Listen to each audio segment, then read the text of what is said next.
Good evening. It does say it is time to start with the clock on the back wall. For those that are tuning in, I'm glad you've chosen to tune in via internet. Hopefully you'll be able to find an opportunity to be able to be with us here in person. If not, we'll continue to join you having tuned in there by internet. And hopefully you're able to glean something from this class as we continue to go through the divided kingdom. For those that are here, wonderful. Glad you decided to be here this evening. Especially on Wednesday, it's difficult because it's been a long day, and this makes it a little bit longer. But what a wonderful opportunity we had to be able to be together as God's children, be able to study His Word, and a little bit later be able to lift our voice as we sing to Him. It seemed a little hot. A little hot? I'm sorry. I'm going to apologize to you up front. If my mind appears a little bit slow this evening, it is. Example, I was tasked with putting my child's shoes on. Left shoe, left foot, right shoe, right foot. It wasn't until the second foot that I realized I put the wrong shoe on the wrong foot to begin with. So it's going a little slow this evening. But hopefully, based on the last several classes we've had together, your comments, your thoughts will continue us right on through this evening. And it'll be a wonderful time of study and discussion together. We are in 2 Kings chapter 5. If you were not here on Sunday, we wrapped up chapter 4, but we're really focused on chapter 5 with Naaman. Naaman, not being an Israelite, does have I'm sorry, I'm supposed to be giving a sign for the PowerPoint to begin. There was some technical issue on my side. They did a wonderful job getting it where it needs to be. Thank you, Corey, appreciate it. Naaman has the wonderful disease of leprosy. He has within his home a servant girl who is of Jewish descent and tells Naaman, hey, go to Israel. We got a man of God over there. He'll take care of you. You'll be healed. Naaman makes his way over there. He's at Elisha's house, expecting Elisha to come out and to do some major act of some kind to heal him of this leprosy. Is that what he gets? No. Instead, Naaman is told to go and do what? Dip 7 times. Go to the river Jordan, dunk yourself 7 times. Is he even told this by Elisha? No, it's a servant. So Naaman's not real thrilled with the instructions. He's not real thrilled with how things have gone down. Yet who bends his ear once more to tell him, hey, go and do what you've been told to do? Have other servants that say, hey, go and do it. If he told you to do this major task, you would have been glad to do it. This is simple. Go and do it. He does it. He's healed. Verse 15 of chapter 5, Naaman comes back and he acknowledges God is the God, He's the only God that's in Israel. He tries to give Elisha some gifts, and Elisha's response is what? I don't want them. We're good. Okay. Naaman has a request that takes place right there. Let me turn the page so I'm with everyone. In verse 17, what is Naaman's request?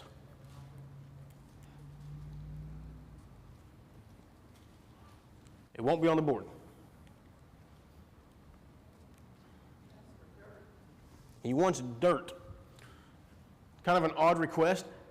Does anyone have a side note or a sidebar, or they looked at this ahead of time and went and looked it up, kind of what this meant?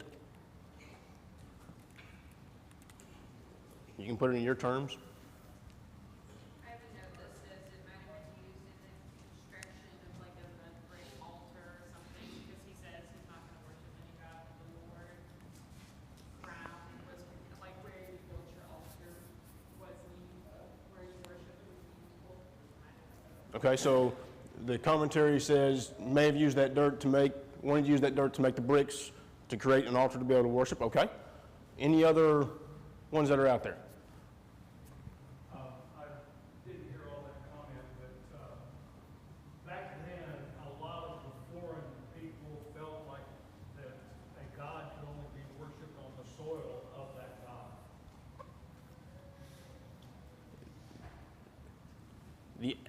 Back in that time, going off the comment, back in that time, those that were not of the Jewish descent would look at their gods as only being able to worship in their land, on their soil, on their dirt. So I'm not negating this one, because that's an interesting thought I hadn't had. That's where my study took me, was this God of Israel, the only place I can worship him would be on the ground from Israel, so I need to take some with me so I can worship back where I am. Both of those would work, because it gives that same idea that Naaman has. Naaman acknowledges that God is the only God. What does this request also tell us about Naaman, though?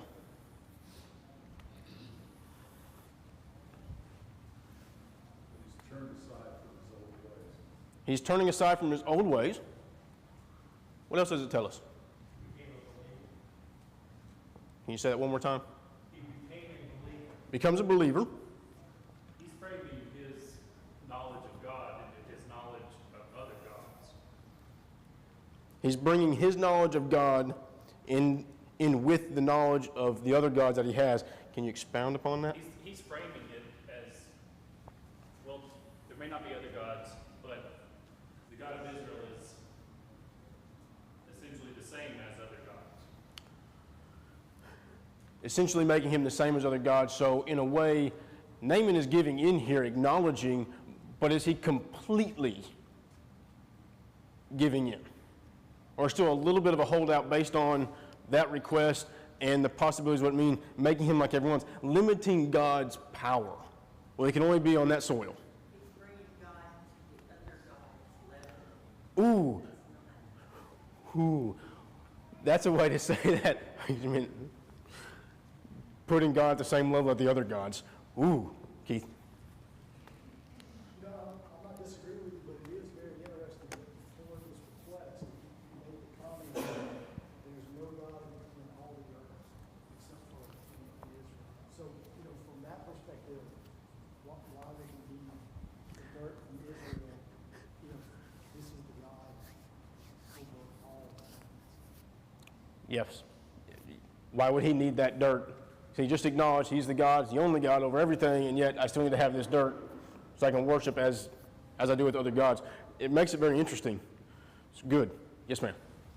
On the one hand, I mean, I agree with everything that's been said. On the one hand, the God of Israel did tell the Israelites where to worship and did not like it when they worshiped him elsewhere. But along the same vein as what everyone else has been saying, I had a professor in college who called this kind of behavior throughout Scripture rabbit's foot religion, which is basically like you take a token. It's like this is, if I do this, it's like magic. It's like if I take the dirt, if the Israelites take the Ark of the Covenant into battle, they'll win the battle. It's like you're equating God with something physical and thinking it's like a lucky charm. Ooh. The first comment, and that's also very interesting, that God is specific on where the people are supposed to worship and how they worship and how things are done. So, okay, hadn't thought of that. Good. The second thing being, I think that brings out more interesting to what's taking place here, is the rabbit's foot religion. Okay, hadn't heard that before, but wonderfully said, is taking a token, taking something that is there and then just kind of, hey, it's with us and it's going to have its magical powers and it's wonderful all the time because we have this token that's with us. I shortened that really small down. If you want to hear it again, she said it better than I did, but that gives that idea. Wonderful. Any other thoughts? My Bible cross references to Exodus, God revealing of the law, talks about calls between altars, and it mentions earthen altars. And so, in Exodus 20:24, it says an altar or make for a sacrifice on a burnt offering and a peace offering, so she can also. So I don't know if there's a reference to that here. Yeah, this is right after, that's right after Moses goes up to Mount Sinai when the thunderings happen. And the Lord's talking about how you shouldn't make them out of gods of silver, gods of gold. Sacrifice on that or hewn stone that you don't profane. Which is interesting as well.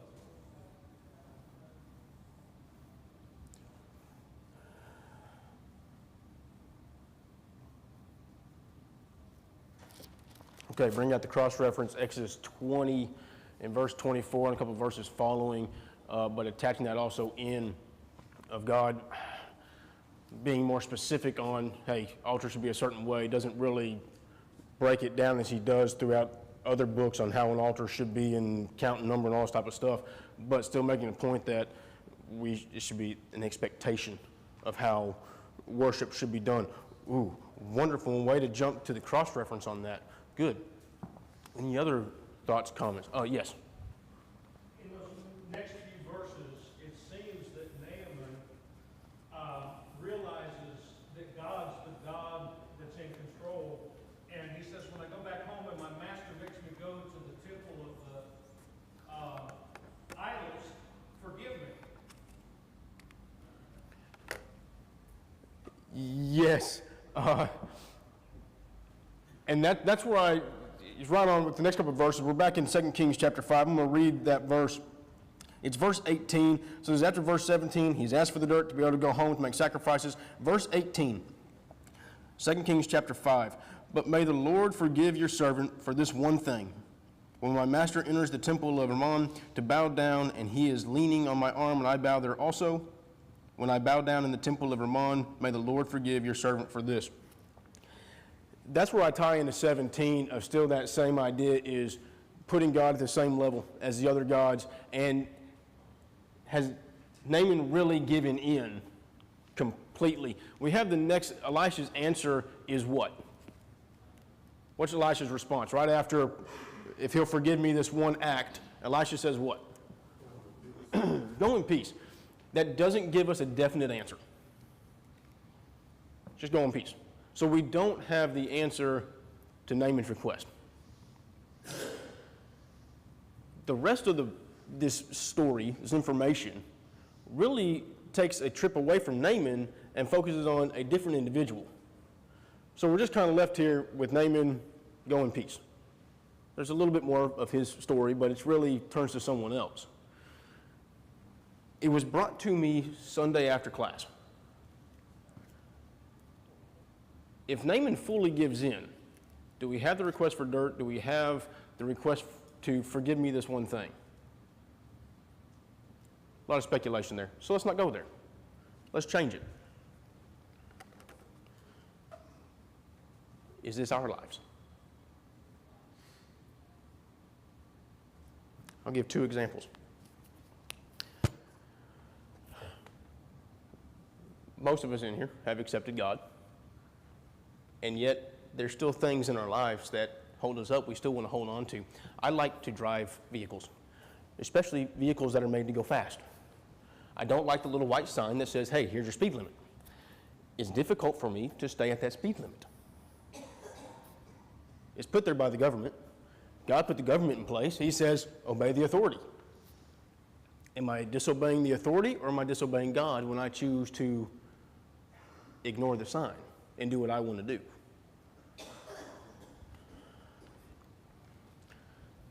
You can't tell by how I look. I like to eat. I eat a lot. I have a problem overeating. It's an issue. Work this week, the guys decided, hey, let's go to a pizza buffet. I don't need that. I knew better. I didn't stop when I should have, and it hurt. That's glutton. It's talked about. When we look at Naaman and we ask this question, did he fully give in? Is he holding on to anything? And then we take that and turn it to us. Are we fully giving in, or are we still holding on to a worldly thing? I'm afraid that our minds jump to what's the most extreme thing out there? What is the worst thing it could possibly be? Going 1 mile faster than the sign is disobedience. That's not a big thing, but it's still disobedience to God. Not having self-control when eating is an issue. Are there little things that just kind of hold us up, that keep us from fully giving in to God, giving into His ways, His expectations?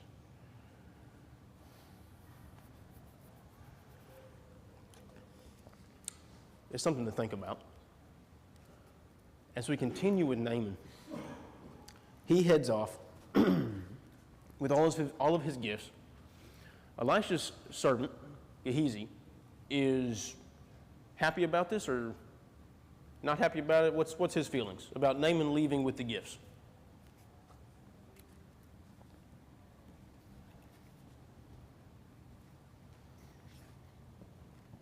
Verse 19, 20. I know I hit a hard question right out the gate. He's not happy about it at all. All right, he's going to go and get those gifts, and in fact, he's going to trick Naaman in the process. Let's look at verse 20 through 22. Apologies. Verse 20. Gehazi, the servant of Elisha, the man of God, said to himself, my master was too easy on Naaman, this Aramean, by not accepting from him what he brought. As surely as the Lord lives, I will run after him and get something from him. So Gehazi hurried off after Naaman. When Naaman saw him running toward him, he got down from the chariot to meet him. Is everything all right? Everything is all right, Gehazi answered. My master sent me to say, 2 young men from the company of the prophets have just come to me from the hill country of Ephraim.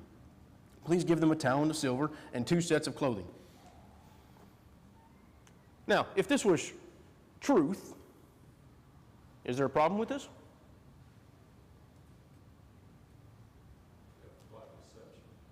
Okay, we have the plot of deception. So that's where the issue is we're not being honest here.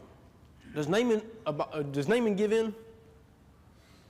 He give to Gehazi's plea or request? Yes, no. Okay, he does. Go ahead. Just before we move on, Gehazi, like, yeah, he's lying to him, but he's also, like, disobeying Elisha's orders, and he is his servant. Like, directly going against the word of Elisha, who may or may not have received that message from God. I don't think the only problem is that he's lying here. Like, this is just blatant disobedience. You just want to keep piling on the guy. But you're right, though, because he is giving instructions. We're not going to take this stuff. Let him go, and he's going to go anyways. It's almost that verse 20 where he's already plotting. I'm going to go and get something no matter what it takes. Disobeying, we've got lying going on. Naaman doesn't know any better. He gives into it. As Gehazi comes back, I'm so sorry. As Gehazi comes back, Elisha's going to ask a question of him. What does Elisha ask? Where have you been? Where have you been? Good. Gehazi's response is what? I haven't been anywhere. Doing what I'm supposed to do. Gehazi's called on the carpet. What is Gehazi's punishment?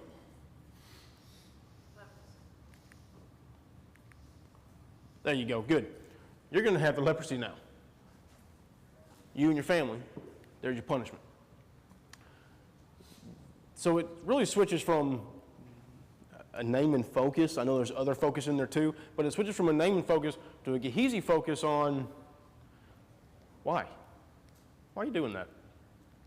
Things have been going fine. You're with Elisha. Things are going well. You've already seen God's power through Elisha. We've had feeding 100 men. We've had soup changed. We've had land repaired and water. Why? What goes through someone's mind? I think verse 20 is the, notice how verse 20 says, that my master has spared him, this Syrian. So we're seeing not so much Gehazi upset with Naaman, but more an Israelite upset at an Israelite for not taking advantage of a Syrian, which is our enemy right now. Ooh, good. Yes. Just out of curiosity, I mean, who was the servant talking to in verse 20? Because the way the text is kind of laid out, it's that he said it. Who did he say it to? Was he saying it to himself? Or was he saying this to another servant? It's kind of interesting that he's laying out his plans before he does it, and he says it.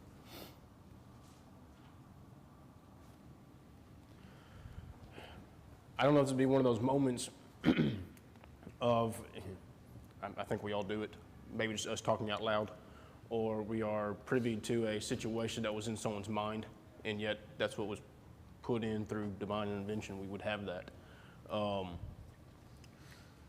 It's a good question. Were there more that were there in the presence? I'm pretty sure Elisha wouldn't have been in the presence because that would mess up the rest of it. Gives us something to think about, though. The idea is, who is Gehazi speaking to in verse 20 as he says his thoughts? That gives us something to think about. Thank you, Keith. Any other thoughts? I think we're just getting insight to his mind, what's going through his mind. Okay. So, yeah, let's have a conversation. We have a conversation with ourselves all the time. I have myself all down the house, and he tells me a conversation, I'm really hope. But, this is good. But he's just laying it out, what's going through his mind.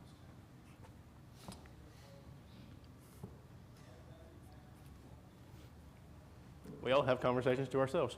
Go ahead. The narrative seems like it's laid out to make you ask the question, why is this such a big deal? Like, understanding Israel is a big deal. Like we talked about on Sunday, if you're an outcast, you can't see anyone, you can't touch it, you can't worship. Like, this is a serious punishment. And, like, why was accepting gifts such a big deal? And I think we get a clue in verse 26 when Elijah says, but he said to them, did not my heart go when the man turned from his chariot to meet you? Was it a time to accept money and garments, which he did accept? And then Elijah goes on and makes exact dreams, apparently saying olive orchards and vineyards, sheep and oxen, male and female servants. It's almost like he's saying, you might as well just have taken all of this stuff as well and seemingly not given credit to God. Like, you're just accepting all of this for us like we did anything when we didn't at all. It was all it was a miracle of God on us. It seems like that's why Elijah is mad at him, because he's not giving glory to God. He's just trying to like get payment for miracles. So Elisha being more concerned with taking the credit of what was done as Gehazi accepts those gifts. Okay. Hadn't thought that. Good. You know what we really have here is a contrast between these two men. We have Naaman, who is not a man of God, who comes into contact with the prophet of God and comes to believe in God very quickly. Whether that's fully or not, you know, you can have your own thoughts about that, but he does come to believe in God. And then we have Gehazi, the servant, who has been here with Elisha all along, with God's people, assuming he is one of God's people, and yet he has his own ideas about what should happen and does not obey and lies and, you know, does things that he shouldn't, even though he should be the one who is the believer in God and obeying. And so he ends up with the punishment that Naaman had to do. Wonderfully said. A comparison of these two individuals, Naaman and Gehazi, of one who doesn't know and comes to believe, and one who does know but acts as he shouldn't. Wonderful. Wonderful. Not to take up on Gehazi, but I could see not only is Naaman a Syrian, he's a commander of the armies, and the servant that appointed him to come to Israel was someone who was kidnapped. It was a young girl Yep. who was kidnapped from Israel. So I'm sure the servant's looking at it and he understands who this guy is. So you're taking it more from the man perspective. I think it's where I looked at too, especially to begin with, is, hey, let's take advantage of the situation. The guy's high up. We can get a little bit out of this. Wonderful. Yes. I don't think that Gehazi was, trying to say that, for taking credit for what the cure that Naaman received, because he said to Naaman, my master has sent me. So he basically lies from the start, to say that his master wants these monies. So really being more conniving and really twisting things around. Good. Chapter 6. Never mind. Good deal with verse 18,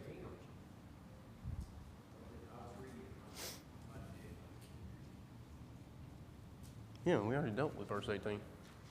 We can go do it again. About him going and worshiping at the God. Yeah. All right, so we're here. We're in verse 18. We're going to go back and cover that real quick. Go ahead. I think you can't help but see there's an application here, a greater application that applies all the way to the time of Christ. I think the Sully mentioned last week, leprosy is the definitive representation of sin. I mean, that's sin. So when you look at what Elisha does for Naaman, no cost whatsoever, no cost, he heals him. And then you got Gehazi, what he does, and tries to go charge the guy for what he's done for him, in his greed and his probably racism and what have you. You can't, I think you can't help but see the application made at the time of Christ. Did Christ ever charge anybody to save him? He ever say, I'll save you, it cost you this. But what do we see today? A lot of times we see people who claim to be preachers. I'll save you, or I'll say what I need to do to save you, but, it'll cost you this. And so I think what ultimately, what I see out of this story here, the application of this is salvation, it's pure sense. God's grace saved this guy from his leprosy. And Christ saves us. I'm just going to Cost me, but then cost us. I'm just going to start giving you the microphone so you can say all that, so I don't have to repeat it all. Good, though, for those who weren't able to hear it, a comparison of what takes place with the leprosy that we had said very well Sunday morning, and how it affects not just the physical side, but switching it over to the spiritual side of how that goes with sin. And then, as Bucky's brought out, fast forwarding to the time of Christ, and the cost to be saved isn't ours. He already paid it. And then we have in here Elisha, that comparison of Elisha not taking anything in the healing of Naaman. There was more to it, but wonderfully said, and y'all can bother him afterwards. Yes, ma'am. I think too, one thing to point out is it wasn't just Gehazi that is going to suffer for this. It's all of his descendants. And I think that just shows, how God values leadership in the man and how he understands how much it affects the family when the leader of the house doesn't do what they're supposed to do. And also how God will have no place for anything close to sin near him or near his people.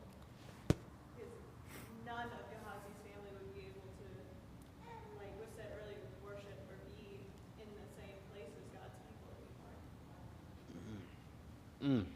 Wow. Not just stopping with Gehazi, it's also his family, so his entire family that will become outcasts due to this leprosy, and then taking that to focusing on the leadership of the father of the man in the home and taking it the way it should go, and then having the separation because of their exile of leprosy, being able to worship with God. Ooh, wonderful, a lot there. Ooh, any other thoughts? This is great. We can stay in chapter 5 the rest of the night. Anything else? Okay, chapter 6. We find ourselves with Elisha, the company of the prophets, and they have an issue. What is the first issue? The company of the prophets. It's in verse 1 of chapter 6. This place is too small. We need to go somewhere else and get things bigger. They get permission to go somewhere else and start making things bigger. As they are chopping down trees, everything's going wonderful there at the Jordan, but what takes place as trees are being chopped down? Axe head comes loose and it falls into the Jordan. Who saves it? Or who comes to save the day?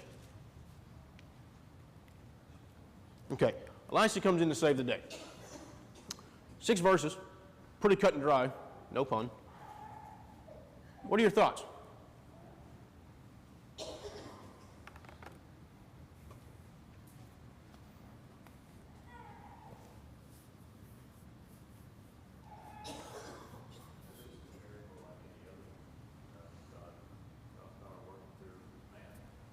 Okay. Showing another moment of God's power working through Elisha. Good. Any other thoughts? I think the along with Elijah, showing a preponderance of miracles. So this is one of many things. But taken as a whole, in other words, if you look at all of history, especially history for Christ, the occurrence of miracles are relatively few. But the ones that are seen are usually in times of great suffering or sin, like for instance in Egypt with the plagues. And here you have a time in which the nation of Israel is a time of deep sin, and so God sends his prophets to demonstrate power and to teach people to repent, that type of thing. And the next time, really, after this, that you see miracles is the time of Christ, when Christ comes and performs miracles, and he saves the whole world. I mean, he's basically demonstrating the power of God to bring the gospel. And in other words, it's just, like Evan said, one of many, but it's the illustration of the importance of these miracles in a very desperate time. I'd like that you added on that the other part we hadn't been saying is that we usually see these miracles around the desperate times when things are needed to be seen. Example was given was Egypt. In this situation with Israel, low in their religious perspective, but just kind of low as a nation, as well as we're going to see as we continue throughout this rest of this chapter. So wonderful and a need to have these miracles on display to continue to show God is there, God is in control, he does have the power to do what is taking place. Yes? Do you think that did it really matter that it was borrowed? Do I think that it matters? Do I personally think that it matters? I think it adds an extra layer of intensity. If I have an axe head and I break it, falls in the water and sinks, I'm gonna be a little upset, but I don't have to worry about returning it to anyone. If it's someone else's and I break it, I'm not upset that I broke the axe. I'm upset because of what I did to the other person. It's their thing and they entrusted me with that, and now I've broken. That's now the issue, is trust. You trust me with something, I broke that. Now my trust with you is broken. You're gonna question if I ask to borrow another axe again. So my thought is it adds an extra layer. Does it overall matter? I think we still get the same principle, that it shows God's power, whether it's borrowed or not borrowed. It shows God's power through Elisha as he raises it out of the water. Good question, though. Yes, sir. Elijah had been such a powerful prophet, and all the people knew it. It seems like God's using miracles for Elisha to once again establish him, I think that's already been said, as the prophet. And it's interesting that the school of the prophets is growing even in the northern kingdom where the temple and things are not there. So it continues to show us a following that is beginning to take place. Not so much Elisha following, but God following with what is being worked through Elisha. I'm not saying what you said really well, and I'm sorry. This is one of those moments my mind has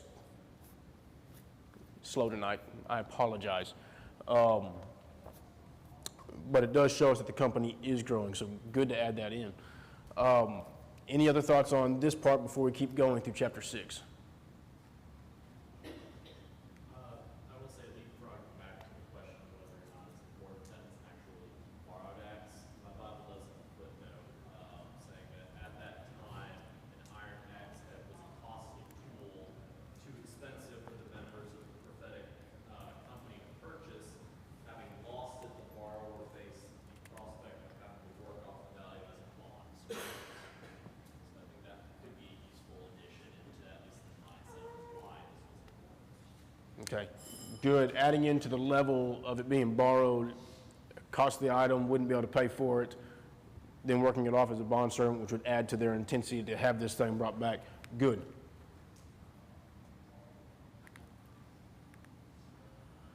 So we continue through chapter 6. Aram and Israel, they're at war. Possible border dispute. Ben-Hadad's going to be Aram. Joram's going to be Israel. And Ben-Hadad is getting a little frustrated because he can't seem, he's trying to catch the king of Israel. But every time he sends his guys out, the king is not where his guys are supposed to be. What's taking place? Why is that happening? You have to read a couple verses.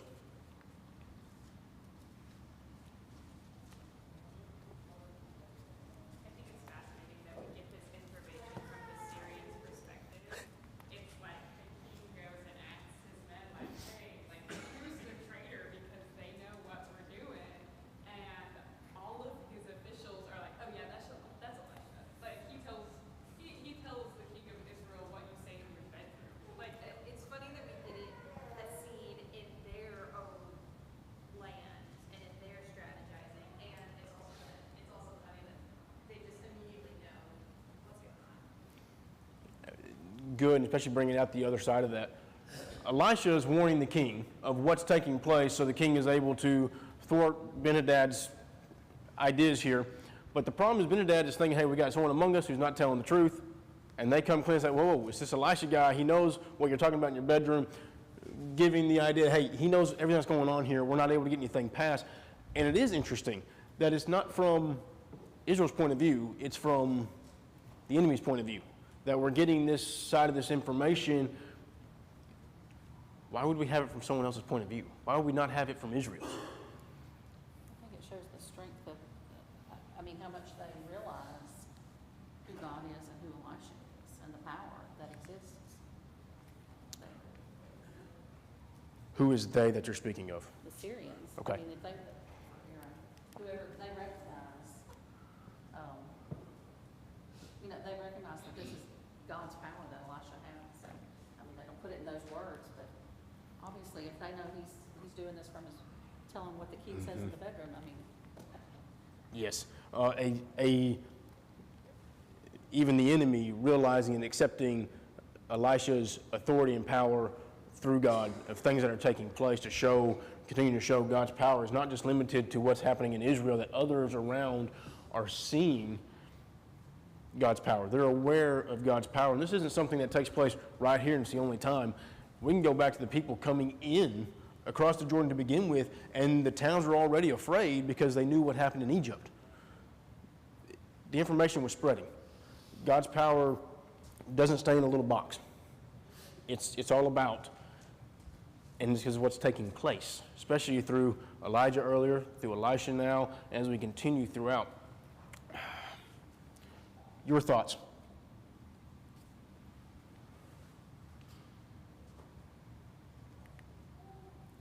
King is going to go looking for Elisha in Dothan. That's where we're going to stop tonight, and we'll pick up at that point on Sunday as we look at to see what happens with Ben-Hadad and his pursuit of Elisha as we continue throughout chapter 6. Let's close in a prayer. Dear God, thank you for today. Thank you for allowing us to be able to go throughout our day, completing those tasks at hand, allowing us to be your children today, to be that example to the world for you. As we thank you for the opportunity we've had this evening to be able to study your word and to be able to take from it. We hope as we continue as your children from day to day that we can be that example as Elijah was, as Elisha was, as your people were intended to be throughout the entire Bible that we study, but also as how we're supposed to be now, your children as the lights in the darkness, to bring others to you, to show who you are and how you are and what you expect from us as your children. We pray this in your Son's name. Amen.